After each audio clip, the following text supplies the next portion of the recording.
오늘 함께 나눌 말씀은 야고보서 5장 13절에서 18절까지 말씀입니다.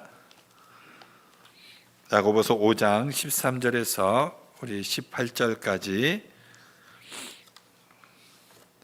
아마 오늘까지 해서 3번 정도면 야고보서가 아마 맞춰질 것 같습니다. 우리 야고보서 5장 13절부터 18절까지 우리 같이 교독하도록 하겠습니다. 제가 먼저 읽겠습니다. 너희 중에 고난당하는 자가 있느냐? 그는 기도할 것이요. 즐거워하는 자가 있느냐? 그는 찬송할지니라.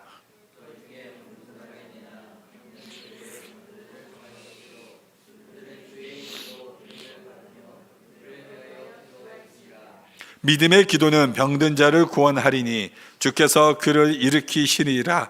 혹시 죄를 범하였을지라도 사하심을 받으리라.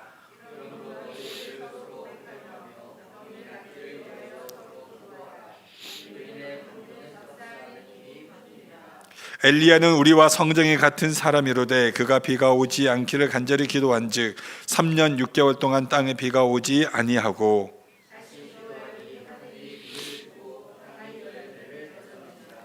아멘. 환경을 지배하는 기도라는 제목으로 하나님 말씀 함께 나눕니다.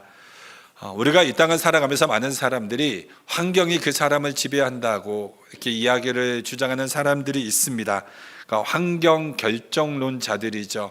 그러니까 좋은 환경에서 태어난 사람들은 이제 좋은 자녀로서 자라고, 그러면 열악한 환경에서 자란 사람들은 또 그 사람들이 절대 이 땅에서, 이 세상에서 훌륭한 사람, 좋은 사람 될 수 없다라고 이렇게 단정을 짓는 겁니다. 여러분은 그렇게 생각하십니까? 그렇다면 여러분, 하나님이 이 땅에 사람을 창조하실 이유가 없죠. 그렇지 않습니다. 그리고 일반화시키는 게 문제죠. 물론 좋은 환경 속에서 좋게 자라는 사람도 있지만 열악한 환경 속에서도 아름다운 믿음과 정말 훌륭한 위인으로 자라는 사람들도 많이 있습니다. 대표적으로 우리 성경을 보면 요셉 같은 사람 아닙니까? 최악의 환경 속에서도 아름다운 믿음의 위인이 되지 않습니까? 그렇기 때문에 우리가 이 환경에 지배당하지 않고 환경을 지배하는 믿음이 참된 크리스찬이라는 것입니다. 여러분, 우리 성경에서는 우리가 어떻게 말을 하고 있습니까? 창세기에 생육하고 번성하고 땅을 충만하라, 땅을 다스리라, 땅을 정복하라. 이게 무슨 말씀입니까?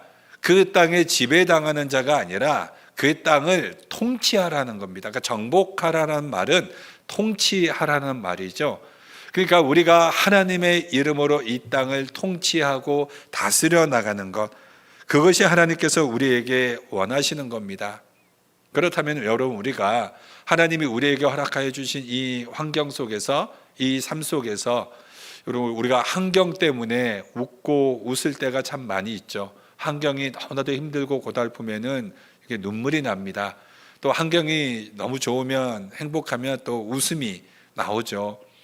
그거는 우리가 뭐 믿는 사람이든 믿지 않는 사람이든 다 같이 가지는 아마 본연의 감정이 아닐까 생각합니다. 그런데 여러분, 우리가 믿는 사람이라면 여기에서 한 걸음 더 나아가서 내가 하나님 때문에 웃고 웃은 적이 있는가? 울고 웃은 적이 있는가?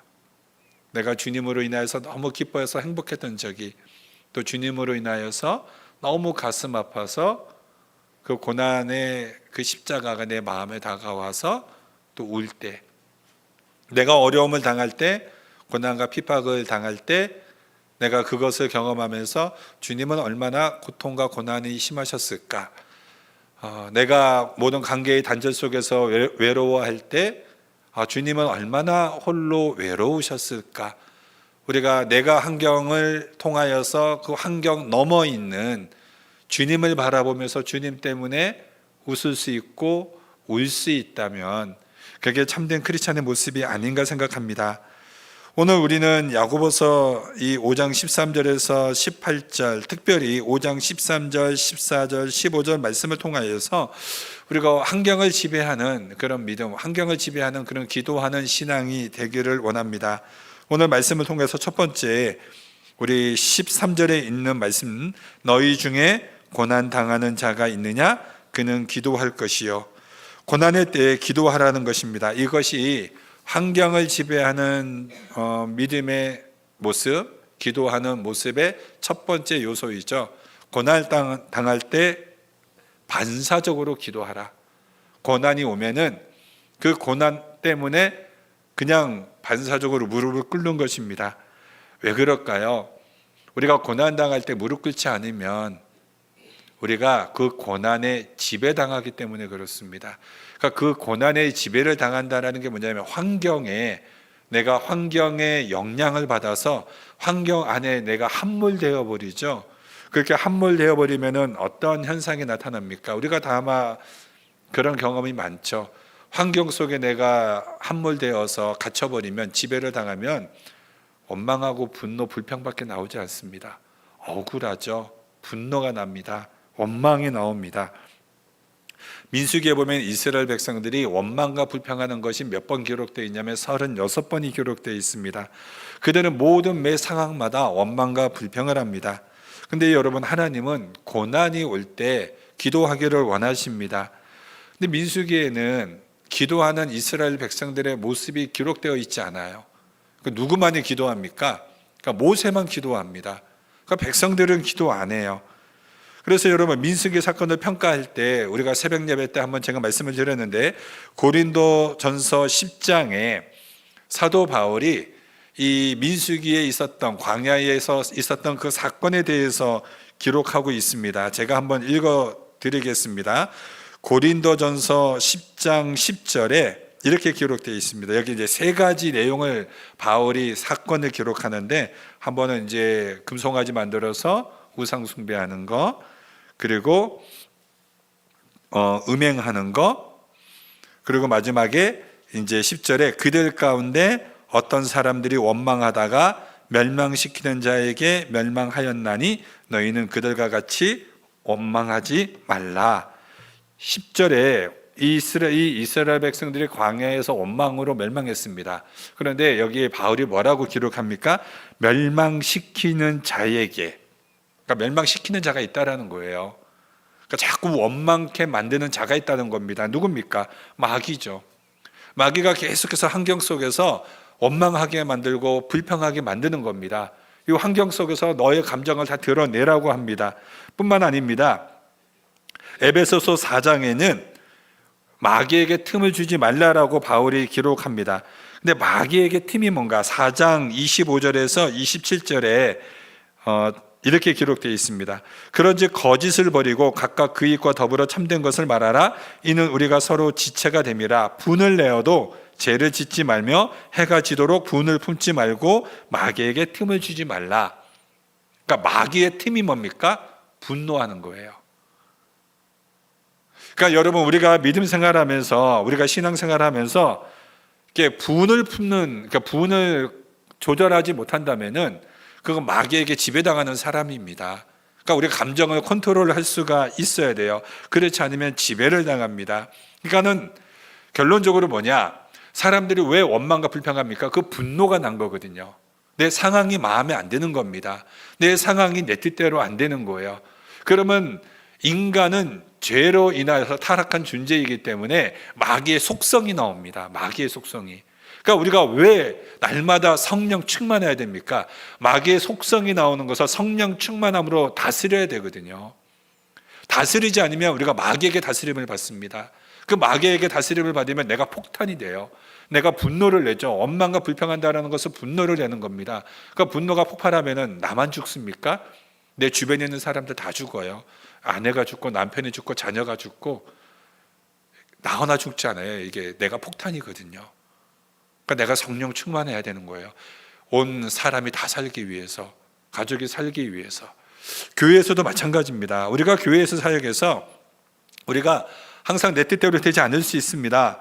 그래도 우리가 분을 품으면 그게 사역의 영광은 다 사라지고 마귀에게 지배를 받게 됩니다.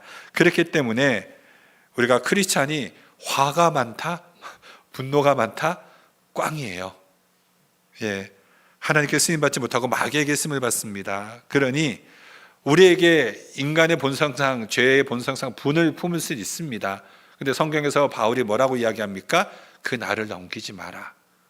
그 날을 넘기지 말라고 그래요. 순간 감정이 났을 때 분을 했습니다. 그럼 빨리 사과하고 용서를 구하고 서로 화해를 하기에 노력하고 그 다음 날은 다시 하나님의 은혜를 힘입어 나아가야 되는 거죠. 그 감정을 그대로 지속해버리면 사단에게 지배를 당합니다. 그렇기 때문에 우리가 환경에 원망하고 불평하고 분노를 품지 않기 위해서는 환경에 고난이 닥쳐왔으면 어떻게 해야 됩니까? 빨리 주님 앞에 무릎 꿇고 기도해야 됩니다. 그래야 마귀에게 지배당하지 않고, 기도할 때 그 어려움 속에서 얼마나 고통이 심합니까? 그러니까 기도를 할 때 그 고통을 하나님께 온전하게 다 올려드리면 의지할 분이 하나님밖에 없잖아요. 환경이 너무 힘들고 어려울 때 의지의 대상 하나님밖에 없으니 하나님께 기도하다가 눈물이 나는 거죠. 그렇죠, 우리 진영 가사님. 예, 눈물이 나는 겁니다. 그러니까 기도할 때 울어야 돼요. 우세요. 네, 힘들고 그럴 때 부끄럽게 생각하지 말고 통곡하셔도 됩니다. 우리 백악관을 기도실로 만든 사람이라는 책, 역시 여러분 읽어보신 분들 많죠. 저도 예전에 이게 읽어봤는데 링컨에 대한 책입니다. 그러니까 그 링컨이 백악관을 이제 기도실로 만든 그런 대표적인 인물이었는데, 그러니까 링컨의 그 책을 읽어보면은 링컨이 굉장히 많은 그 실패를, 그 선거 때도 많이 떨어지고, 또 어머니의 무릎 앉아서 읽었던 그 성경은 사실은 이제 링컨의 두 번째 어머니거든요. 근데 두 번째 어머니가 참 좋으셨던 분이에요. 그러니까 링컨에게 성경도 많이 읽어줬었는데 그 두 번째 어머니도 돌아가시고, 그리고 딱 외모로 지적도 많이 받습니다. 너무 날카롭다고. 그래서 수염도 기르게 되고 그랬던, 하여튼 이 링컨 많은 어려움 속에서 우여곡절 가운데 이제 대통령이 되죠. 그러니까 누구보다 기도하는 사람으로 나아갑니다. 그러니까 환경을 지배하는 믿음이었습니다. 사도 바울도 사도행전 16장에 보면은 원래 바울은 사역이 잘 됐습니다. 그러니까 바울은 어디만 가냐면 유대교 회당만 가요. 유대교 회당만 찾아갑니다. 그곳에만 해도 유대인들이 많이 있으니까 그곳에서 복음을 전하면 열매가 많습니다. 그러니까 열매가 많으니까 그게 하나님의 뜻이라고 생각을 했어요. 근데 성령님은 바울이 어디로 보내기 위해서 부름받은 사도입니까? 그 이방인의 사도였거든요. 근데 유럽으로 가야 되는데 안 가는 겁니다. 그래서 이제 성령께서 이제 환상으로 강권하여 이제 유럽 마케도니아로 보내게 되고, 이제 빌립보에서 이제 복음을 전합니다. 그런데 이제 귀신 들린 여자아이가 하도 이제 괴롭히니까 이제 거기서 귀신을 내어 쫓게 되죠. 그 빌미로 인하여서 그 귀신 들린 것을 점을 쳐가지고 돈을 버는 주인이 고소를 하는 바람에 바울과 실라가 감옥에 갇히지 않습니까? 하나님의 뜻대로 순종하고 사역했더니 결론은 감옥에서 고통당하는 겁니다. 그런데 바울은 거기서 어떻게 합니까? 신라와 함께 열심히 고난과 상관없이 찬송을 해버립니다. 그러니까 옥문이 열려버리고, 그래도 도망가지 않고 그 상황을 바라보는 간수가, 그래서 내가 어떻게 하여야 구원을 얻으리까? 주 예수를 믿으라. 그래야만 너와 내 집이 구원을 얻으리라. 이렇게 말씀을 하지 않습니까? 환경에 지배당하지 않는 믿음. 사실 성경에는 다 그런 인물들 아닙니까? 다니엘 사자굴에 들어갔더니 이제 사자가 친구하는 그런 환경. 불 속에 들어가도 다니엘의 세 친구들이 너끈히 그 안에서 살아나는 이 놀라운 기적들, 환경에 지배당하지 않는 그런 믿음들 아니었습니까? 오늘날 우리들이 이렇게 환경에 지배당하지 않고 고난이 있을 때 기도하는 믿음으로 나아가기를 소망합니다. 두 번째로 오늘 바울은 야고보는 즐거울 때 찬송하라고 이야기합니다. 우리 13절 하반절에 즐거워하는 자가 있느냐? 그는 찬송할지니라. 오늘 여러분의 입술에 찬송이 좀 흘러나오셨습니까? 아니면 고난주간이라고 이렇게 금식하시면서 같이 주님의 고난에 동참하셨습니까? 고난주간인 거 아시죠? 금식하는 분도 계시거든요. 우리가 즐거울 때 찬송 나옵니다. 즐거우니까. 가요가 나오지 않고 찬송이 나오죠. 얼마나 기쁩니까? 근데 여러분, 우리가 이런 생각 한번 해보셨습니까? 고난 중에 원망하고 불평하는 사람이라면 그 사람이 즐거울 때는 그럼 찬송할 것인가? 여러분은 어떻게 생각하세요?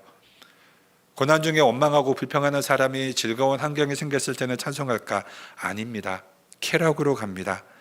어려운 어려운 고난 속에서도 환경을 지배하지 못하는 사람은 좋은 환경이 와도 그 좋은 환경을 지배하지 못합니다. 예를 들어 어려워도 물질에 지배당하지 않는 사람은, 돈에 지배당하지 않는 사람은 부자가 돼도 돈을 지배를 당하지 않습니다. 그런데 가난해서 돈의 지배를 당하는 사람은 부자가 돼도 돈의 지배를 당합니다. 그러니까 중요한 게 뭐냐면 환경이 아니라 그 사람의 중심이죠. 믿음입니다. 중심에 믿음이 있는 사람은 어려운 고난이 왔을 때 기도하고 좋은 환경이 오면은 하나님 앞에 찬송합니다. 그러니까 찬송할 수 있는 사람은 고난이 와도 그 사람은 좌절 낙심하지 않고 원망불평하지 않고 하나님 앞에 기도하는 사람입니다. 상황과 상관없이, 어떠한 상황과 상관없이 그렇게 나아가는 삶이죠. 그렇기 때문에 이 모든 순서가 뒤바뀌어도 실패하지 않습니다. 환경에 지배당하지 않는 사람들이죠. 고난이 오면 고난이 오면 기도하고 즐거운 일이면 찬송하고. 광야 훈련이 무엇입니까? 광야 훈련, 이스라엘 백성들이 40년 동안 광야 훈련하는 것은 고난 당할 때 기도하고 즐거워할 때 찬송하는 것입니다. 근데 민수기에 보면 이거 다 실패합니다. 이스라엘 백성들. 여러분, 이스라엘 백성들이 광야에서 고난만 있었습니까? 고난 때는 원망불평합니다. 그래서 하나님이 어떻게 합니까? 그 고난의 문제를 해결해 주셨습니다. 배고프다고 그래서 하늘에서 만나를 주셨고, 고기를 먹고 싶다고 그러니까는 메추라기를 이렇게 주셔가지고 무릎까지 쌓이게 해서 이빨 사이에, 치아 사이에 다 고기가 끼도록 그렇게 씹히는 것이 다 고기로 만들어 주셨습니다. 목마르다고 또 원망불평하니까 또 반석을 뚫어서 물을 하나님께서 갈급해 주셨고, 뜨겁다고 하니 하늘의 구름 기둥으로 막아주시고, 사막의 광야가 얼마나 밤에 춥습니까? 그때는 불기둥으로 따뜻하게 해주시고, 의복이 헤어지지 않고 발이 부르트지 않고, 그러니까 의식주의 문제, 살아가는 모든 문제 다 해결해 주셨습니다. 갈증석에서 목마를 때 하나님이 반석에서 물이 나왔을 때 그들이 물을 마시고 난 다음에 뭐 했습니까? 하나님께 감사 참송했습니까? 그들이 좋은 문제 생겼을 때 그들이 어떻게 했습니까? 모압에서 모압 여인들과 음행 저지르지 않습니까? 그들은 상황마다 그 문제가 해결되면은 하나님 앞에 죄를 범했습니다. 그러니까 음행이라는 것이 여러분 성적인 부도덕만을 말하는 것이 아니에요. 음행이라는 게 뭐냐면 하나님 없는 만족을 추구하는 삶입니다. 그러니까 하나님 없는 만족이니까 그 인생이 뭐냐면 계속 더예요. 어떻게 하면 더 채울까, 더 가질까, 더 소유할까. 이게 이스라엘 백성들의 그 광야 생활 아닙니까? 근데 여러분, 이런 중독은요, 아무리 중독으로 가도 채워지지 않습니다. 공허합니다. 왜냐하면 사람은 하나님으로 만족하게 되어 있거든요. 하나님으로만 채워지게 되어 있습니다. 우리가 무엇을 깨달아야 합니까? 모든 것이 하나님께로부터 왔다는 것을 깨닫고 즐거움이 있을 때는 찬송하십시오. 어떠한 환경이든지 어떠한 상황이든지 그 상황 앞에 우리가 기도하고 찬송하는 믿음이 있어야 됩니다. 우리가 무엇을 경계해야 되냐면 은혜에 무감각해지는 것, 은혜에 무디어지는 것을 여러분 우리가 경계하셔야 돼요. 은혜를 잊으면 여러분 우리의 믿음 생활 실패합니다. 그러니 여러분 즐거울 때 이 즐거운 일이 내 힘으로 되었구나, 이것을 경계해야 되는 거죠. 즐거운 일이 생겼습니까? 즐거운 환경이 만들어졌습니까? 이게 내가 만든 환경이 아니라 하나님으로부터 주어진 은혜구나. 이것을 고백할 때 은혜에 민감한 자가 되고요. 은혜에 민감한 자가 되어야 하나님 앞에서 우리가 살아있는, 영적으로 껴있는 신앙생활을 할 수가 있습니다. 우리가 언제 많은 사람들이 신앙생활에서 무너지냐면 항상 교회는 반복적으로 나오니까 교회 나오고 예배드리고 기도할 때 기도하고 그러다 보니까 그것이 무감각해져요. 그 안에 간절함이 사라집니다. 그러다 보면 어느 순간에 내 안에 교만함이 찾아올 수밖에 없거든요. 교만은 내 안에 항상 뱀이 꽈리를 틀듯이 틀고 있습니다. 기회만 되면 뚫고 올라와요. 그러니까 사도 바울도 뭐라고 그럽니까? 내가 날마다 죽노라. 왜 그 고백을 하냐면 조금만 나아지는 환경이 있을 것 같으면 나도 모르게 내 살아있는 내 인간의 자아가 올라오니까 그것을 죽여야만 되는 거죠. 그렇기 때문에 우리가 그런 것을 기억하시면서 내가 하나님 앞에 모든 것이 은혜다. 그러니까 이게 뭐냐면 감사하는 신앙생활이에요.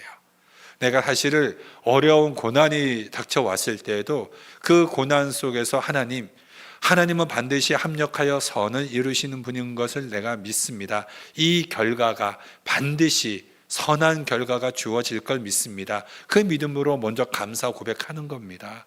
감사 기도하는 거예요. 내 삶에 어려움이 있을 때 감사로 나가는 거죠. 그 감사 헌금도 열심히 하십시오, 여러분. 하나님 앞에 감사 헌금을 드리는 그 믿음도 가지세요. 우리가 그 감사를 자꾸 우리가 믿음으로 고백하고 표현할 때 내 안에서 더 은혜가 넘쳐나는 겁니다. 내가 상황이 힘들고 어려울 때 너끈히 그것을 하나님께 감사로 고백할 때 나의 믿음이 더 성숙해지는 거거든요. 마지막 세 번째는 공동체 안에 우리가 머물러야 한다라는 것을 야고보가 말씀해 주고 있습니다. 우리 14절에 너희 중에 병든 자가 있느냐? 그는 교회의 장로들을 청할 것이요 그들은 주의 이름으로 기름을 바르며 그를 위하여 기도할지니라. 이게 무엇을 이야기합니까? 우리 중에 병든 자가 있느냐? 그는 병든 자가 있으면은 교회의 장로들은 기름을 가지고 가서 그 머리에 기름을 바르면서 안수기도 해주라는 거예요. 아픈 영혼들을 위해서 기도해 주라는 겁니다. 그러니까 무엇을 말을 해주는 거냐면 교회 지체 안에 그러니까 육체적으로 고통받고 어려운 분들 있죠. 마음이 상한 분들이 있습니다. 여기에서 병자라는 것은 단순히 어떤 육체의 질병만을 말하는 것이 아니라 영적으로 마음이 상하고 어려운 분들 다 있습니다. 그러니까 그것을 어떻게 알아요? 말을 하지 않으면 관심을 가져야 되는 거죠. 지도자는 교회 한 사람 한 사람 성도들의 영적 상태에 대해서 관심을 가지고 찾아가서 위로해주고 기도해주라는 거예요. 함께 기도해 줄 때 신앙생활이라는 것이 무엇입니까? 나 혼자 예배하는 거 아니거든요. 공동체로 하나님께서 우리를 부르셨습니다. 함께하는 겁니다. 그렇기 때문에 우리가 코비드 때 그 경험하셨잖아요. 코비드 때는 우리가 혼자 이제 온라인으로 예배를 드립니다. 근데 그 예배를 똑같은 예배 시간에 준비해서 말씀을 듣습니다. 그거와 함께 대면 예배, 다 공동체 함께 공간에 모여서 함께 드리는 이 예배, 어떤 게 더 예배가 더 은혜가 넘치나요? 함께 드릴 때. 기도도 어떻습니까? 나 혼자 하는 기도 분명히 큰 은혜 있습니다. 그러나 합심하여 기도할 때 또 그것도 굉장히 큰 은혜가 있죠. 우리 전도서를 한번 볼게요. 전도서 4장 말씀을 한번 보겠습니다.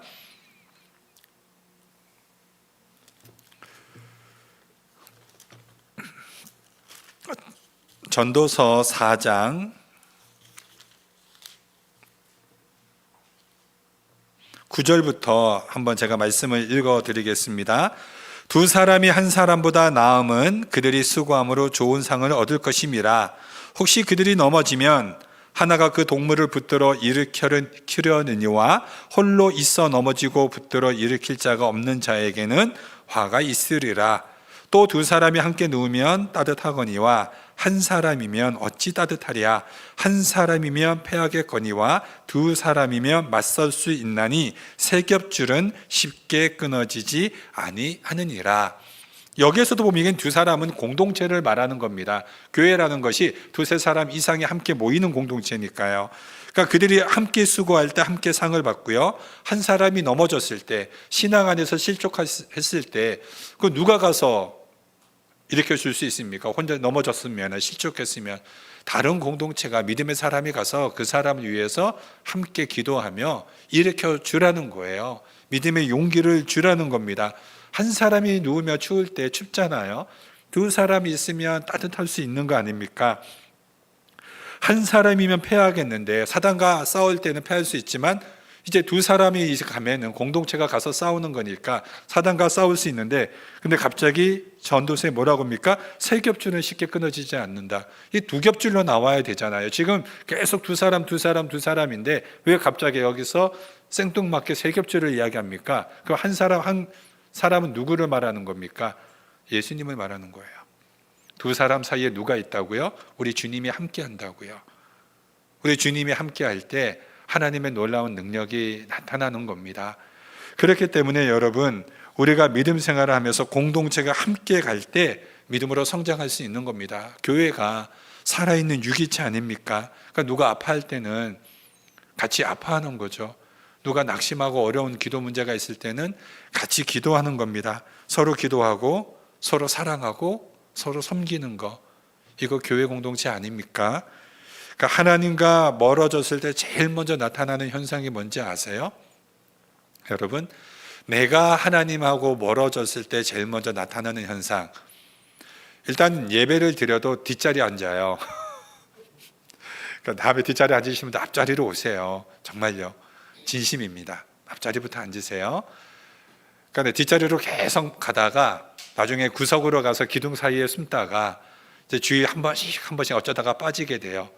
그러다가 나중에 교회하고 멀어집니다. 그러니까 공동체하고 멀어지는 거예요. 근데 여러분 성령 충만하고 은혜가 넘쳤을 때는 어떤 현상이 생기나요? 여러분, 사람 찾아가지 않던가요? 사람 막 만나지 않던가요? 사람하고 막 교제하고 대화 나누지 않습니까? 함께 있는 게 너무 행복하고 즐겁고요.